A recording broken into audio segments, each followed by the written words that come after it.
ನೋಡಿ ನಮ್ದಿಲ್ಲಿ ಕೋಕೋನಟ್ ನಾವು ಯಾವ ಥರದ್ದು ಯೂಸ್ ಮಾಡೋದು ಅಂದರೆ ಈ ಥರದ್ದು ಸಮಟೈಮ್ಸ್ ತಿಂಗಳುಗಟ್ಟಲೆ ಕೂಡ ಆಗುತ್ತೆ ಆ ಸ್ಪೆಷಲಿಸ್ಟ್ ಅಪಾಯಿಂಟ್ಮೆಂಟ್ ಸಿಗೋದು. ಸೊ ಅಷ್ಟರಲ್ಲಿ ಸಮಟೈಮ್ಸ್ ಏನಾಗಿರುತ್ತೆ, ನಮ್ಗೆ ಏನು ಸಮಸ್ಯೆ ಬಂದಿರುತ್ತೆ ಅದು ಅದ್ರ ಪಾಡಿಗೆ ಆ್ಯಕ್ಚುಲಿ ವಾಸಿಯಾಗಿ ಹೋಗಿರುತ್ತೆ. ಆಲ್ಮೋಸ್ಟ್ 10 to 12 lakhs ಆಗುತ್ತೆ ಪರ್ ಇಯರ್. ಸೊ ಹೋಲ್ 2 yearsಗೆ ಅಂತ ಹೇಳಿದ್ರೆ ಒಂದು 20-25 lakhs ಒಳಗಡೆ ಇಡಲೇಬೇಕಾಗುತ್ತೆ. ನಾನು ಇಷ್ಟು ಹೊತ್ತು ಮಾತಾಡೋಕ್ಕೆ ಅವಾಗಿಂದ ಎಷ್ಟು ಸರಿ ರೀಟೇಕ್ ಮಾಡಿದೆ ಅಂತ ನನಗೆ ಗೊತ್ತು ಅಲ್ಲ ರೇಂಜ್.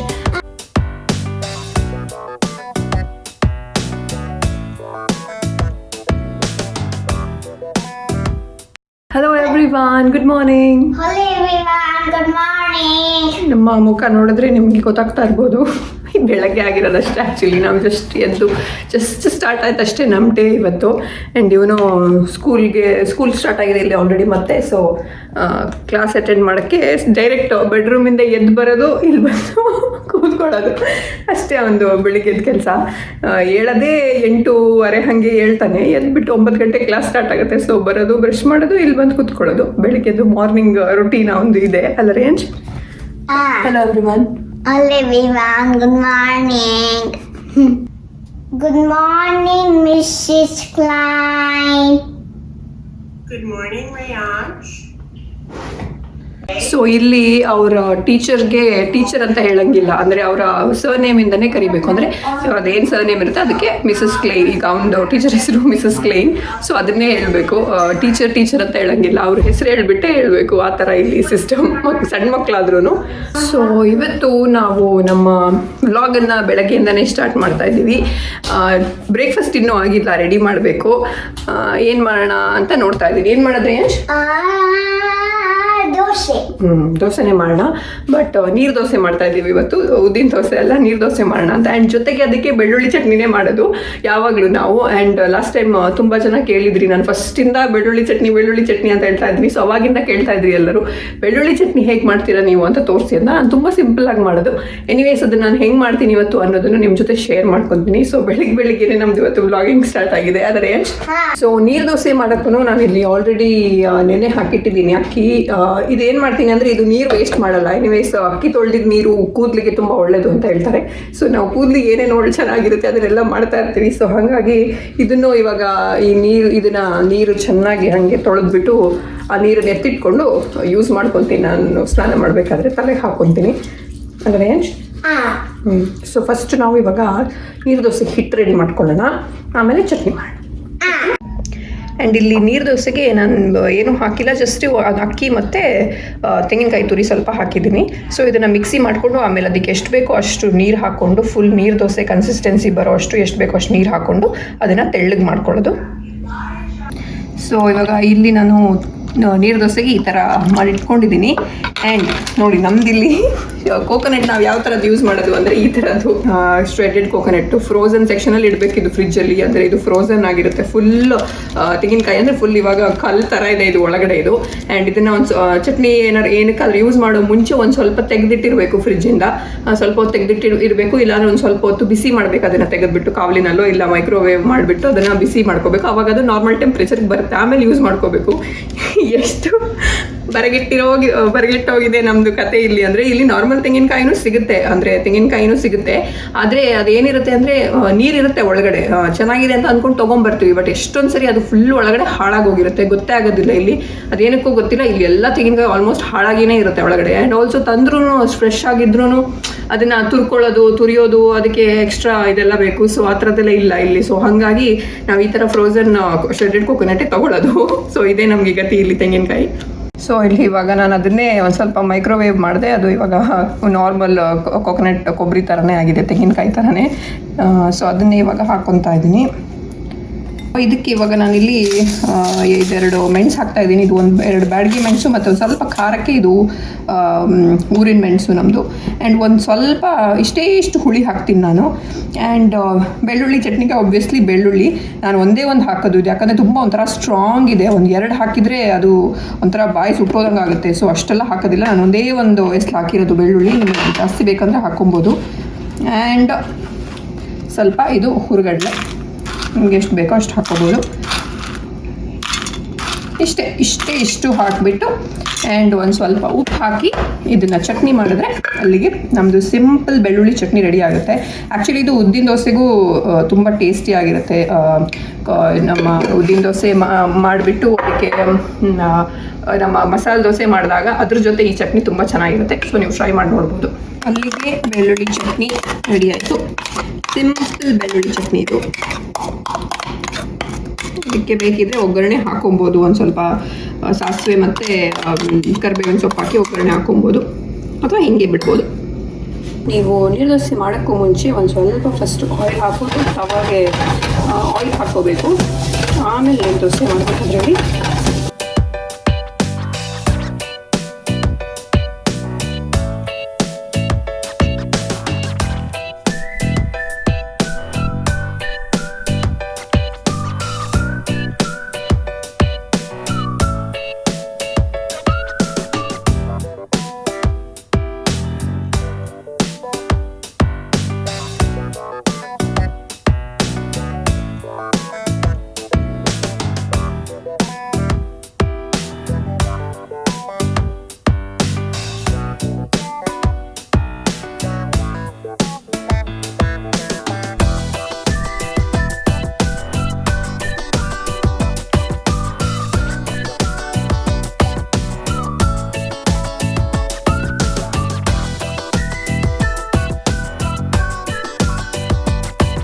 ಎಷ್ಟೋ ದಿನ ಆದಮೇಲೆ ನಾವು ನಮ್ಮ ಬಾಲ್ಕನಿಯಲ್ಲಿ ಸನ್ ನೋಡ್ತಾ ಇದ್ದೀವಿ. ಎಷ್ಟೋ ದಿನಗಳ ಮೇಲೆ ಸೂರ್ಯ ಬಂದಿದ್ದಾನೆ ಇವತ್ತು. ಯಾವಾಗಲೂ ವಿಂಟರ್ ಸ್ಟಾರ್ಟ್ ಆದ್ಮೇಲೆ ಫುಲ್ ಮೊನ್ನೆಯಿಂದ ಕ್ಲೌಡಿ ಇರ್ತಾ ಇತ್ತು.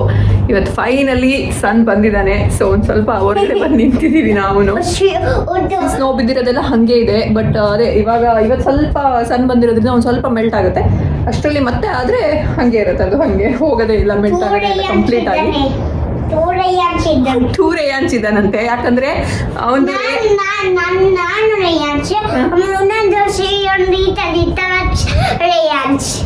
ರೇಯಾನ್ಸ್ ಅಂದ್ರೆ ಮೀನಿಂಗ್ ಏನು? ರೇ ಆಫ್ ಲೈಟ್ ಅಂತ. ಸೊ ಅದು ಸೂರ್ಯನು ರೇ ಆಫ್ ಲೈಟ್ ಅಲ್ವಾ? ಸೊ ಅದಕ್ಕೆ ಅವನು ಹೇಳೋದು ಟೂ ಸನ್ ಇದ್ದಾರೆ ಅಂತ, ಟೂ ರೇಯಾನ್ಸ್ ಇದ್ದಾರೆ ಅಂತ. ಸೊ ನಾನು ಮೊನ್ನೆ ಏನೊಂದು Q&A ಮಾಡಿದ್ವಿ ನಾವು. ಅದು ನಮ್ಮ ಬಗ್ಗೆ ಜನರಲ್ ಆಗಿ ಒಂದು ಕೇಳಿದಂಥ ಕ್ವೆಶನ್ಸ್ ಆಗಿತ್ತು. ಸೊ ಅದ್ರ ಜೊತೆಗೆ ಕೆನಡಾ ಮತ್ತೆ ಕೆನಡಾದಲ್ಲಿ ಜಾಬ್ ಪಡ್ಕೊಳ್ಳೋ ಬಗ್ಗೆ ಮತ್ತೆ ಕೆನಡಾದಲ್ಲಿ ಸ್ಟಡಿ ಮಾಡೋದ್ರ ಬಗ್ಗೆ ಎಲ್ಲ ತುಂಬ ಜನ ನೀವು ಕ್ವೆಶನ್ಸ್ ಕೇಳಿದ್ರಿ. ಸೊ ಅದಕ್ಕೆ ನಾನು ಅದಕ್ಕೆ ಆನ್ಸರ್ಸ್ ಏನು ಕೊಟ್ಟಿರಲಿಲ್ಲ, ಅದಕ್ಕೇನು ರಿಪ್ಲೈ ಕೂಡ ಕೊಟ್ಟಿರಲಿಲ್ಲ. ಸೊ ಇವತ್ತು ಅದ್ರ ಬಗ್ಗೆ ಒಂದು ಸ್ವಲ್ಪ ಮಾತಾಡೋಣ ಅಂತ. ತುಂಬ ಜನ ಕೇಳಿರೋ ಕ್ವೆಶನ್ಸ್ ಅಂತ ಹೇಳಿದ್ರೆ ಅವ್ರಿಗೆ ನಮಗಿಲ್ಲಿ MS ಮಾಡಬೇಕು ಅಂತ ಇದೆ, ಪೋಸ್ಟ್ ಗ್ರಾಜುಯೇಷನ್ ಮಾಡಬೇಕು ಅಂತ ಇದೆ ಕೆನಡಾದಲ್ಲಿ. ಸೊ ಹೆಂಗೆ ಇದೆ ಎಜುಕೇಷನ್ ಸಿಸ್ಟಮ್ ಇಲ್ಲಿದು, ಮತ್ತು ಹೆಂಗೆ ಎಷ್ಟು ಫೀಸ್ ಸ್ಟ್ರಕ್ಚರ್ ಎಲ್ಲ ಇರುತ್ತೆ ಅಂತ ನೀವು ತುಂಬ ಜನ ಕೇಳಿದ್ರಿ. ಆಮೇಲೆ ಯಾವ ಯೂನಿವರ್ಸಿಟಿ ಎಲ್ಲ ತುಂಬ ಚೆನ್ನಾಗಿದೆ ಅಂತ. ಸೊ ಹೇಳಬೇಕು ಅಂದರೆ ಕೆನಡಾದಲ್ಲಿ ಎಜುಕೇಷನ್ ಸಿಸ್ಟಮ್ ತುಂಬ ಚೆನ್ನಾಗಿದೆ. ಇನ್ಫ್ಯಾಕ್ಟ್ ತುಂಬ ಜನ ಸ್ಟೂಡೆಂಟ್ಸು ಕೆನಡಾನ ಅವರ ಫರ್ದರ್ ಸ್ಟಡೀಸ್ಗೆ ಅಂದರೆ PG ಕೋರ್ಸಸ್ ಮಾಡೋಕ್ಕೆ ಚೂಸ್ ಮಾಡ್ಕೊತಾರೆ. ಯಾಕಂತ ಹೇಳಿದ್ರೆ ಕೆನಡಾ ಕಂಟ್ರಿನಲ್ಲಿ ನೀವು ಇವಾಗ ಸ್ಟೂಡೆಂಟ್ ಆಗಿ ಬಂದರೆ ಇಲ್ಲಿ ನೀವು ನೆಕ್ಸ್ಟ್ PR ಆಗಿ ಕೂಡ ಕಂಟಿನ್ಯೂ ಆಗ್ಬೋದು. ಅಂದರೆ ಸ್ಟೂಡೆಂಟ್ ಆಗಿ ಬಂದವ್ರಿಗೆ ಆ ಒಂದು ಅವಕಾಶ ಕೂಡ ಇರುತ್ತೆ. ಅವರು ಫರ್ದರ್ PRಗೆ ಅಪ್ಲೈ ಕೂಡ ಮಾಡ್ಬೋದು. ಅಂದರೆ ಕೆನಡಾದ ಪರ್ಮನೆಂಟ್ ರೆಸಿಡೆನ್ಸಿಗೆ ನೀವು ಅಪ್ಲೈ ಮಾಡ್ಬೋದು. ಸೊ ಹಾಗಾಗಿ ತುಂಬ ಜನ ಸ್ಟೂಡೆಂಟ್ಸು ಕೆನಡಾಗೆ ಸ್ಟಡಿ ಮಾಡೋಕ್ಕೋಸ್ಕರ ಬರ್ತಾರೆ. ಸೊ MS ಮಾಡೋಕ್ಕೆ ಇವಾಗ ಯೂನಿವರ್ಸಿಟಿ ಅಂತ ಹೇಳಿದ್ರೆ ನಾಟ್ ಓನ್ಲಿ MS, ಬೇರೆ ಯಾವುದಕ್ಕಾದ್ರೂ ಇಲ್ಲಿ ತುಂಬ ಒಂದು ಮೋರ್ ದೆನ್ 90 ಯೂನಿವರ್ಸಿಟೀಸ್ ಇದೆ ಕೆನಡಾದಲ್ಲಿ. So for example university of Toronto ಆಗಿರ್ಬೋದು, ಯೂನಿವರ್ಸಿಟಿ ಆಫ್ ವಾಟರ್ಲೂ, ಮತ್ತು ಮೆಕ್ಗಿಲ್ ಯೂನಿವರ್ಸಿಟಿ ಅಂತ ಇದೆ, ಆಮೇಲೆ university of British Columbia. So ಈ ಥರ ಸುಮಾರು ಯೂನಿವರ್ಸಿಟಿಗಳಿದೆ. ಸೊ ನೀವು ಯಾವ ಸಬ್ಜೆಕ್ಟಲ್ಲಿ MS ಮಾಡಬೇಕು ಅಂತ ಅಂದ್ಕೊಂಡಿದ್ದೀರಾ ಅದನ್ನು ನೀವು ಚೂಸ್ ಮಾಡಿಬಿಟ್ಟು ಅದರಲ್ಲಿ ಇಲ್ಲಿ ಇರೋ ಯೂನಿವರ್ಸಿಟಿಗಳಲ್ಲಿ ಯಾವ ಒಂದು ಯೂನಿವರ್ಸಿಟಿ ನೀವು ಆಯ್ಕೆ ಮಾಡುವಂಥ ಕೋರ್ಸಿಗೆ ಸೂಟ್ ಆಗುತ್ತೆ, ಫೇಮಸ್ ಇದೆ ಅನ್ನೋದನ್ನ ನೋಡ್ಕೊಂಡು ನೀವು ಅಪ್ಲೈ ಮಾಡಬೇಕಾಗುತ್ತೆ. ಬಿಕಾಸ್ ಎಲ್ಲ ಯೂನಿವರ್ಸಿಟಿ ಎಲ್ಲ ಕೋರ್ಸನ್ನು ಪ್ರೊವೈಡ್ ಮಾಡೋದಿಲ್ಲ. ಸೊ ಹಾಗಾಗಿ ಯಾವುದು ನಿಮ್ಮ ಆಯ್ಕೆಗೆ ಬೇಕಾಗಿರೋದು, ಯಾವ ಯೂನಿವರ್ಸಿಟಿ ಪ್ರೊವೈಡ್ ಮಾಡುತ್ತೆ ಅದನ್ನು ನೀವು ನೋಡ್ಕೊಂಡು ನೀವು ಅಪ್ಲೈ ಮಾಡಬೇಕಾಗುತ್ತೆ. ಅದ್ರ ಜೊತೆಗೆ ಇಲ್ಲಿ ನೀವು ಇವಾಗ ಸ್ಟೂಡೆಂಟ್ ಆಗಿ ಬರಬೇಕು ಅಂದ್ರೂ ನಿಮ್ಗೆ ಇಲ್ಲಿ IELTS ಟೆಸ್ಟ್ ಇಂಪಾರ್ಟೆಂಟ್ ಆಗಿರುತ್ತೆ. ಅಂದರೆ ಏನು ಇಂಗ್ಲೀಷ್ ಟೆಸ್ಟ್ ಇದೆ, IELTS ಟೆಸ್ಟ್ ಅಂತ, ಅದನ್ನು ನೀವು ಕೊಡಲೇಬೇಕಾಗುತ್ತೆ. ಬಟ್ ಅದು ನಾವು PRಗೆ ಅಪ್ಲೈ ಮಾಡೋ IELTS ಟೆಸ್ಟ್ಗಿಂತ ಡಿಫ್ರೆಂಟ್ ಆಗಿರುತ್ತೆ. ಇದು ಅಕಾಡೆಮಿಕ್ಸ್ಗೆ ಬೇರೆನೇ ಒಂದು IELTS ಟೆಸ್ಟ್ ಅಂತ ಇರುತ್ತೆ. ಸೊ ಆ IELTS ಟೆಸ್ಟ್ಗೂ ಒಂದು ಇಷ್ಟು ಮಿನಿಮಮ್ ಮಾರ್ಕ್ಸ್ ಅಂತ ಇರುತ್ತೆ. ಸೊ ಅದನ್ನೆಲ್ಲ ಬರೆದು ನೀವು ಬರಬೇಕಾಗುತ್ತೆ.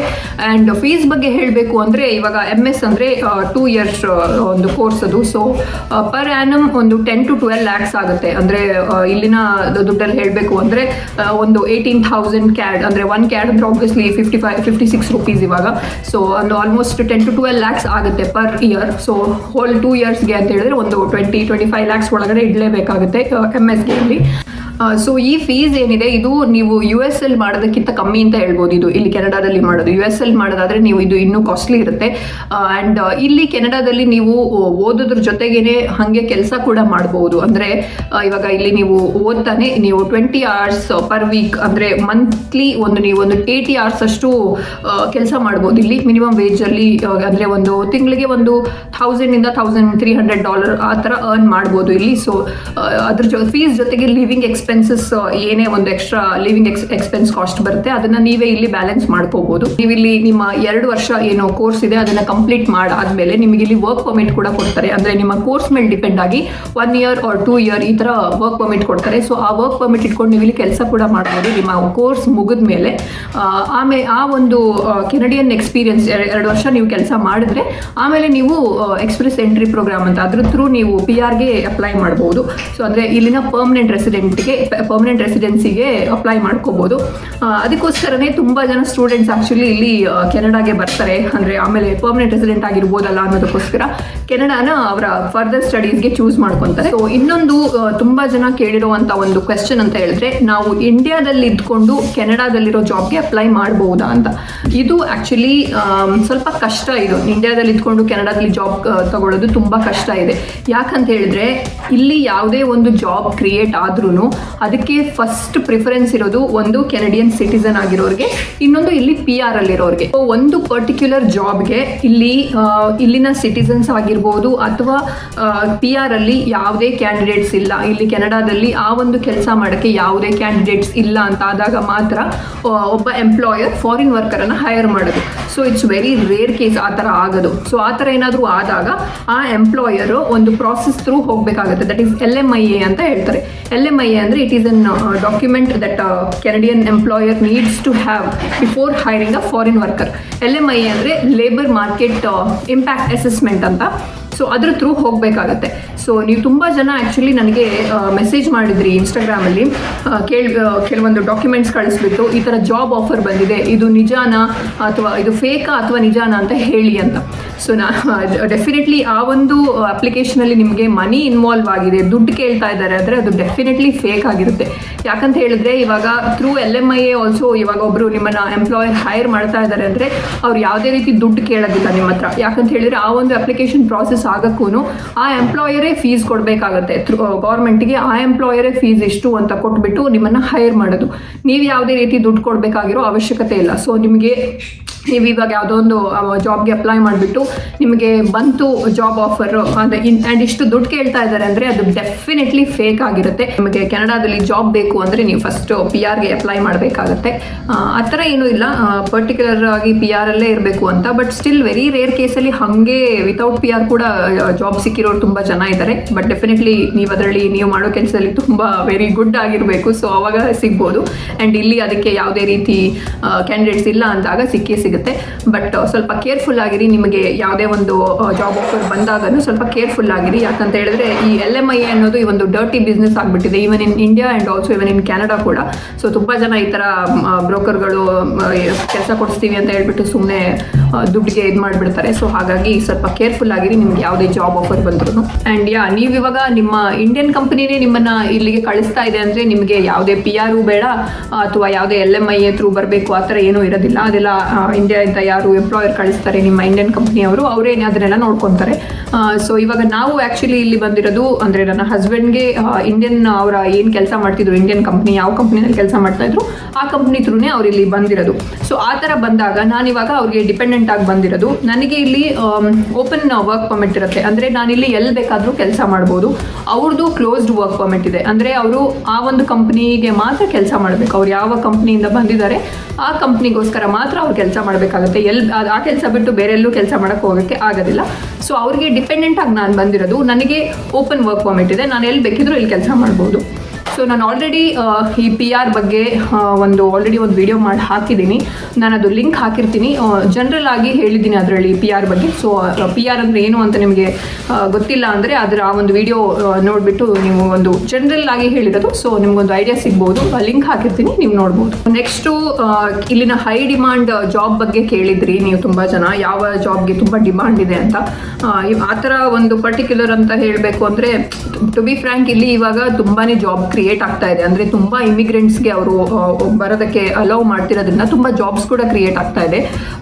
ಸೊ ಆ ಥರ ಪರ್ಟಿಕ್ಯುಲರ್ ಆಗಿ ಹೇಳಬೇಕು ಅಂದರೆ ಇವಾಗ ಕಂಪ್ಯೂಟರ್ ಸೈನ್ಸ್ ರಿಲೇಟೆಡ್ ಆಗಿರ್ಬೋದು, ಆಮೇಲೆ like civil engineering, construction jobs ಆಗಿರ್ಬೋದು, ಆಮೇಲೆ even pharmaceutical industry, health care ಅದ್ರ ಬಗ್ಗೆ ಅದರದ್ದು, ಆಮೇಲೆ ಹ್ಯೂಮನ್ ರಿಸೋರ್ಸ್ ಡೆವಲಪ್ಮೆಂಟ್, ಇದಕ್ಕೆ ರಿಲೇಟೆಡ್ ಎಲ್ಲ ಒಂದು ಫೀಲ್ಡಲ್ಲೂ ತುಂಬಾ ಸ್ಕೋಪ್ ಇದೆ ಇಲ್ಲಿ. ಇನ್ನು ಇಲ್ಲಿನ ಲಿವಿಂಗ್ ಎಕ್ಸ್ಪೆನ್ಸಸ್ ಬಗ್ಗೆ ಕೇಳಿದ್ರಿ, ಇಲ್ಲಿ ಎಷ್ಟು ಆಗುತ್ತೆ ಲಿವಿಂಗ್ ಎಕ್ಸ್ಪೆನ್ಸ್ ಅಂತ. ಇವಾಗ ಅದ್ರ ಬಗ್ಗೆ ನಾನು ಆಲ್ರೆಡಿ ಒಂದು ವಿಡಿಯೋ ಮಾಡಿದ್ದೀನಿ. ನಾವಿವಾಗ ಇಲ್ಲಿ 3 ಜನ ಇರೋ ಫ್ಯಾಮಿಲಿ, ನಮ್ಮ 3 ಜನ ಫ್ಯಾಮಿಲಿಗೆ ಇಲ್ಲಿ ಎಷ್ಟು ಖರ್ಚಾಗುತ್ತೆ ಅದ್ರ ಬಗ್ಗೆ ನಾನು ಆಲ್ರೆಡಿ ಒಂದು ವಿಡಿಯೋ ಮಾಡಿ ಹಾಕಿದ್ದೀನಿ.